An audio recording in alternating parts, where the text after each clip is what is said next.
Hello and welcome back to Gaming with Timo. On this episode we're going to go and fully automate our metal production. As you can see, our barrel board has been updated a little bit. Instead of having all the broken pieces of metal in here, I now have just blocks of metal that I've been just manually putting in here. And a bunch of other things that we have from sifting sand and dust. So let's go around back and look what we've done. Here you can see this chest. Tin, iron, aluminum, lead, and silver. This is where we've been putting all of our broken dust and sand and gravel, and then gold, nickel, platinum, copper. Over here you can see that I've completely updated the system. I kind of made a ceiling and it's not quite tall enough, so everything looks really compact and gross and stuff. But everything here is basically the same sort of thing that I went over last episode, except for it's been upgraded a few notches, I guess. And I also put in this hardened energy cell. You can make that just by putting in your leadstone energy cell that we made last episode, and then putting 4 Invar ingots around it, making kind of a plus shape. Having said that, this is still not powerful enough for our 6 pulverizers. I have 3 outputs and 3 inputs in order to keep up with the energy demand. Right here, this is where we left off last episode. This is just our 1 pulverizer. And what I have going on here is I have 4 autonomous activators around this in order to keep up with demand of that 1 pulverizer. You can stack them on top of each other, and you see right here it says aim level. We can aim high or we can aim low. This means we can put 3 autonomous activators on top of each other and have them all hit the same exact sieve. So we put 12 around 1 if we wanted to. But 4 is good enough what we have here.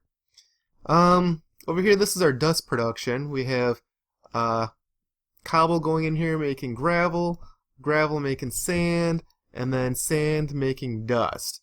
One thing I neglected to mention last episode is that every so often, I'm thinking it's around 5%, I'm not 100% sure, you get like a byproduct. And in this case, when you're doing cobblestone into gravel, it'll make sand as a byproduct. It'll go on this bottom one here where the yellow is. You have to empty that out. I just emptied it out into a barrel. If you don't, it'll get a stack of 64 and it'll just shut down your whole system. So you have to do something with it. And I just put it in barrels. And of course I put more lava generators, more crucibles in there just to keep up with demand. And so let's go upstairs and check out what the heck is this. I didn't build a house. I did this. I just put 2 smelteries down. Oh my god, who built this house? Let's go check it out. Got like a little entryway. It's kind of barren, but chandelier. I don't know if it's a dining room or living room. It's got a little computer going on, and it's got one of Jack's babies. I wonder who made this place. A couple more babies. Looks like a TV. This must be the living room because there's like a TV going on, some seating. What's this? A bedroom, and it's a little closet. Okay, another one of Jack's babies. This must be the kitchen. We got a bunch of food going on. Little cutting table, little area, pots and pans up there. I guess a sink, something, a fridge. Oh, a fridge that works. Okay, nice. And, oh, this is bathroom sink, and I guess that's a mirror. I guess that's a picture of me. And, whoa, I'm sorry! Oh my god, one of Jack's babies is on the toilet in there. Oh, geez, I'm sorry, man, I didn't see you in there. Oh, there's an upstairs, too. Let's check this out. Got a torch that seems a little unsafe in a wooden house. A couple more babies in this bedroom. What's in here? Oh, it's just a closet. Okay. And another bedroom. And probably another closet. Nope. Nope. This looks like more like an attic area in here. Okay. Alright. Oh my god. This is a pretty nice place here. But where the heck is Jack at? Oh, here he is. He's out back. Looks like a little shed or something going on. Hey, Jack. How you doing? This is a pretty nice place you got going on. Got your kids out here. Looks like they're playing ball or something. And, yeah, it's a pretty nice place. You know, one thing I noticed here, though, is when you look around the front side, you have cobblestone foundation. On this side you have like a, I don't know, a cinder block foundation. Like, what's going on with that?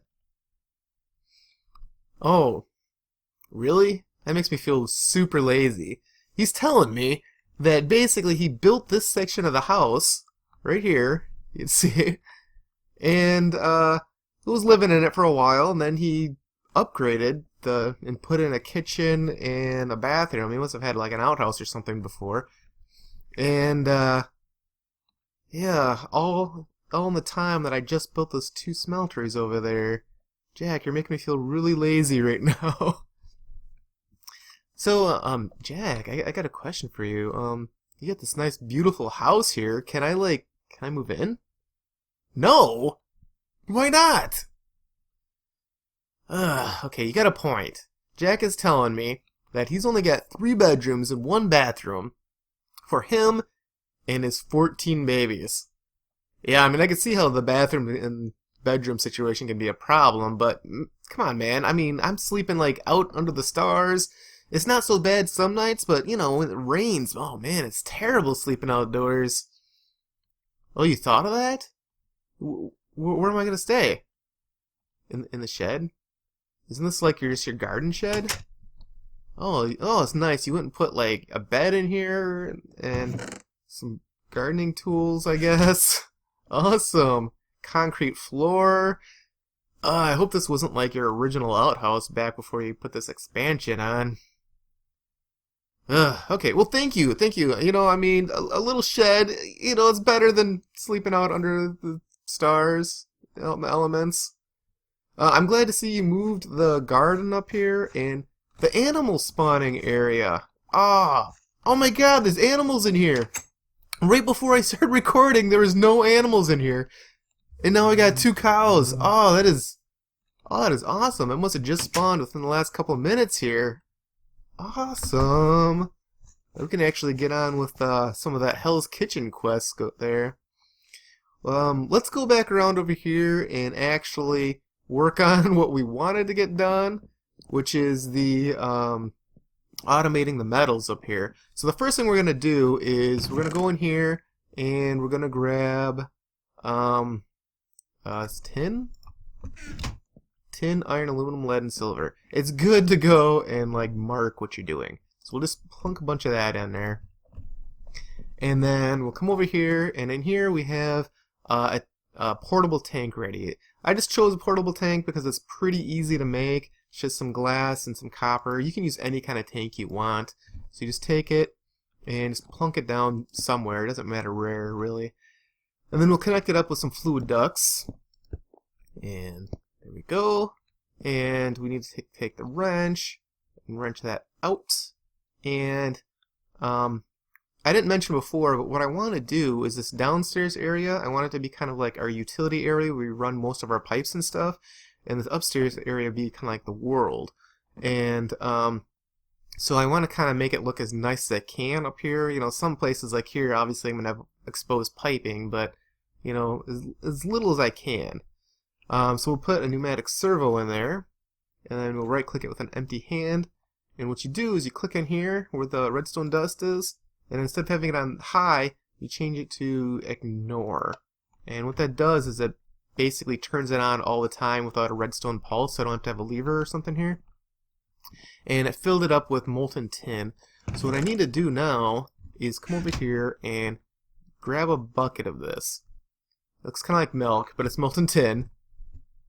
And now what I want to do is connect it to just one of these basins here. Okay, we don't want to do any more than just one. So plunk it in there, and then we need to put another servo in there. And again, click on it with an empty hand. And what we want to do is go to whitelist, and then the tin.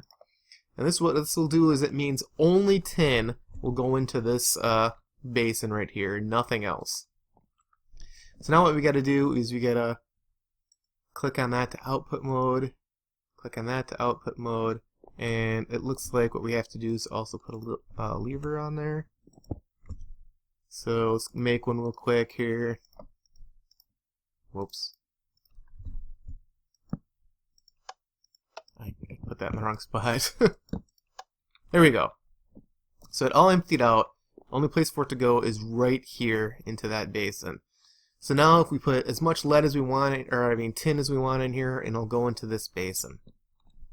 And what I'm going to do is I'm going to save this bucket of tin, because if this whole setup messes up, then you know, it'd be nice to have all the stuff ready so I don't have to go and get more buckets of each metal and put it into a tank like this. So I'm going to be right back. I'm going to go and do all of the rest of these things in the same exact way that I just did the tin, and we'll go from there. Okay, and welcome back. This is our finished product for what we were trying to do here. As you can see, each one of these has their own casting basin to go into, and the reason for this is if you just put a whole bunch of casting basins in there and let it run in, you can run into the situation where we have like 3 tanks that are like half full of tin, and then this is like half full of iron or something, 2 of them half full of iron, and then you have lead coming in and it has no place to go. So you can jam up your whole system, so it needs a specific place to go. So I guess our next thing we're going to do is actually hook it up to the system and see if it works. So we want to come down here into this mess, and you can see I have this kind of U-shape thing going on here with item ducts, and all of these levers are on and all of these are pointing out. These are our basins up here. So this is how we're going to get all those blocks of metal out, is through the bottom. I already went and got it ready, and of course I put stuff here in the way. So I need to go and connect this up to the system over here. Oh wow, this is terrible. How do I connect it up now? Let's connect it up on the other side, I think. Yeah, it should be fine. Okay, so we'll connect here. I wish I would have thought about this a little bit first. This is why it looks so terrible down here. Oh, we don't want that. We don't want that. We'll bring it down like that, I guess. Shift click that. Well, it's okay, it'll just sit in that chest. Yeah, this is why it looks so wonky over here. We should have made the ceiling significantly higher in order to accommodate all of this stuff. But that's the way it is going to be. So that way all the stuff will come out of the basins, they'll go down this really weird route and come in this bottom part, go through here, and it'll go into the board. Yeah, that's really terrible looking. These things here are lava coming from our crucibles, so it powers our seared tanks here. And this one goes here. And the reason, I forgot to mention, but the reason why we're doing this is to make sure we don't get any alloys. And okay, so again, this isn't running because I need to power it. So I could put a lever up there, but I'm just going to put a servo in since I have so many. So now this is emptying out tin, iron, all that stuff into this one. And let's connect up the other side without trying to get all this stuff from the sieves. Okay, so it comes out the top here, and this is a lot easier. Just plunk it in right there, and then we just have to turn this one on. Installed. Coming out. Okay, so now these are emptying out into here. These are emptying out in this weird U shape down this bottom area, and then down into here, this wall.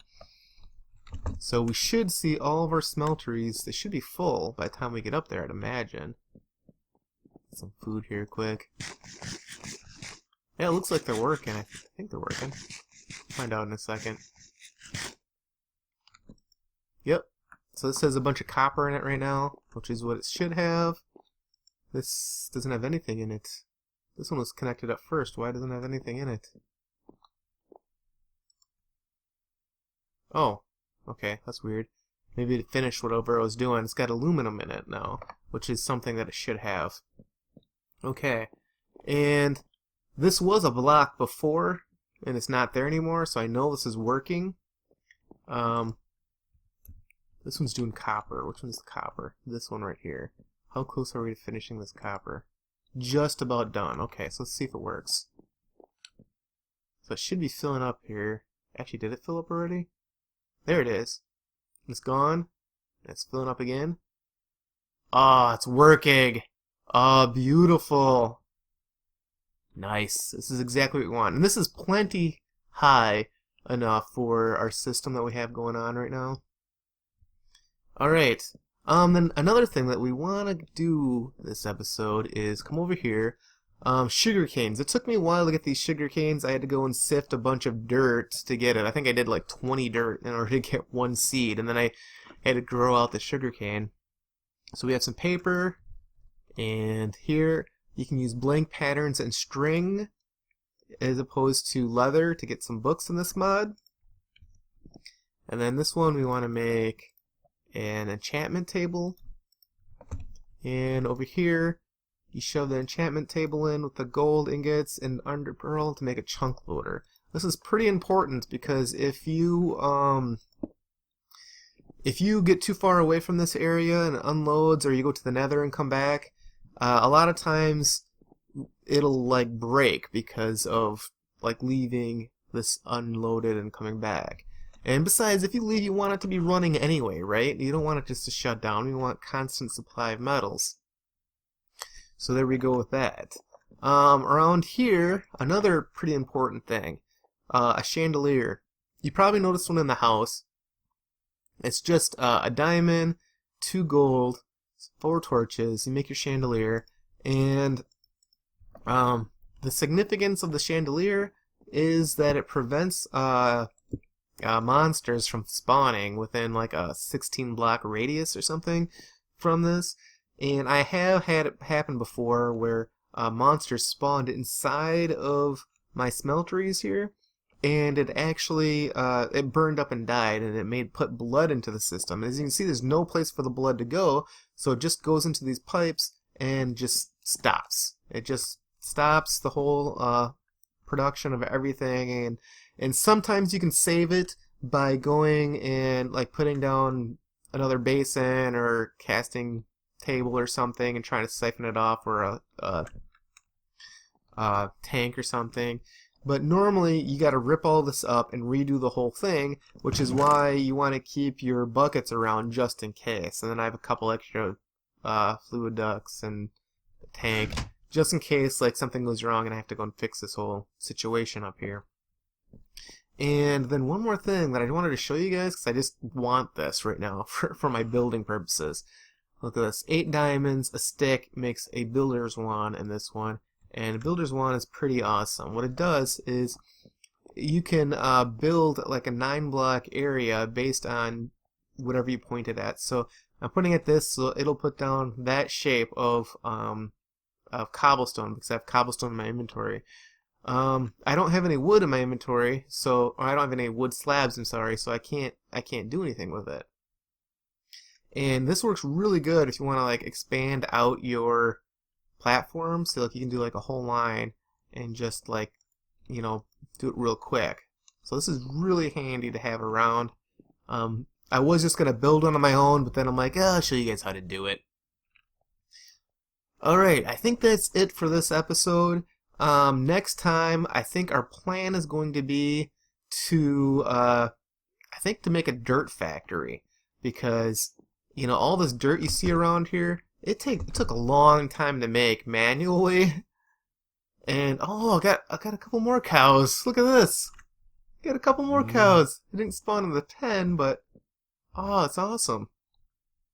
Anyway, all this dirt took a long time to make manually. So you have this composting barrels here, ready to go.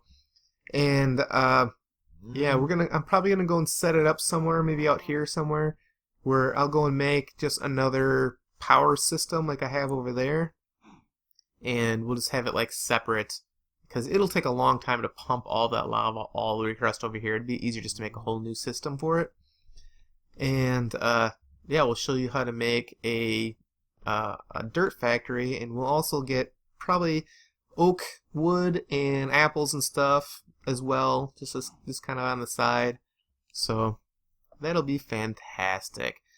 Thanks for watching. Please remember to comment, like, and subscribe. Over here, this is the other thing that we wanted to do. This is going to be our dirt factory. I know, it looks pretty scary and intimidating right now. Let's go and break it down and see what I've done here.